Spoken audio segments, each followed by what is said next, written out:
एक गोपी वृंदावन में रहती थी। संयोग से उसका घर ऊपर की मंजिल पर बिहारी जी के मंदिर के सामने था। खिड़की से उसे बिहारी जी की ध्वजा लहराती हुई दिखाई देती थी। उसका काम था, रोज शाम को अपने घर का झाड़ू कटका करती थी और जो भी कूड़ा करकट इकट्ठा होता खिड़की में आकर उस ध्वजा को देखकर और श्री कृष्ण आए अर्पण मस्तो बोलकर वह कूड़ा ही चढ़ा देती थी। नित्य उस गोपी का यही काम था।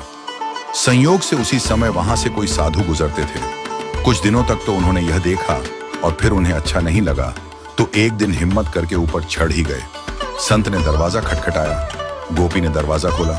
पहले साधु ने उन्हें प्रणाम किया और बोले, मैया कुछ बात कहनी है आपसे। मैया बोली, बोलो। संत बोले, ये जो तुम रोज शाम के टाइम झाड़ू कटका पोतना करके जो भी कूड़ा इकट्ठा होता है खिड़की में आकर श्री कृष्णाय अर्पण मस्तो बोलकर यही चढ़ा देती हो, अच्छा लगता है तुम्हें? भक्त लोग आते हैं, इतने आभूषण चढ़ाते हैं, कोई पैसे चढ़ाता है, कोई कितने 56 भोग लगाता है, कितनी अच्छी अच्छी चीजें भेंट करता है। तुम्हें अच्छा लगता है, शोभा देता है, ये धर्म के विरुद्ध करती हो तुम। अब गोपी तमतमा जाती है और उसका हाथ जोर से पकड़ती है। ब्रिज भाषा में थोड़ी गालियां चलती हैं, इसलिए क्षमा करना।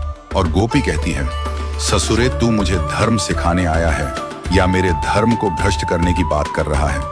अब साधु कांप जाता है और कहता है, मैया पहले ये बता, तेरा धर्म भ्रष्ट क्यों हो रहा है? कौन सा धर्म है तेरा?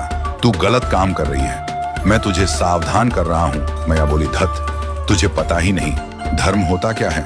साधु कहते, तो तुम अपनी बात बताओ। मैया बोली, तुम कह रहे कि मैं यह कूड़ा करकट न चढ़ाऊं। मैंने अपने जीवन की सारी अच्छाइयां इसे दी, अपना तन दिया, मन दिया, प्रण दिया, जन दिया, जितने भी बढ़िया से बढ़िया चीजें थी वो दी। और अब ये कूड़ा करकट देने किसी पड़ोसी के पास जाऊं, यानी एक को मैंने इरादा है, अगर अच्छाई मैंने उसे दी है तो बुराई देने किसी पड़ोसी के पास जाऊं, दूसरा देवता करूं इसके लिए। और वैसे भी कोई आदर्श गृहिणी ही हो, प्यार तो पति से करे और साड़ी पड़ोसी के पास जाकर मांगे तो क्या वो आदर्श महिला कहलाएगी? अरे जिससे प्यार किया है, कोई चीज की भी जरूरत है तो उसी से मांगेगी, और कभी लड़ाई के लिए भी मन में आएगा तो भी उसी से लड़ेगी।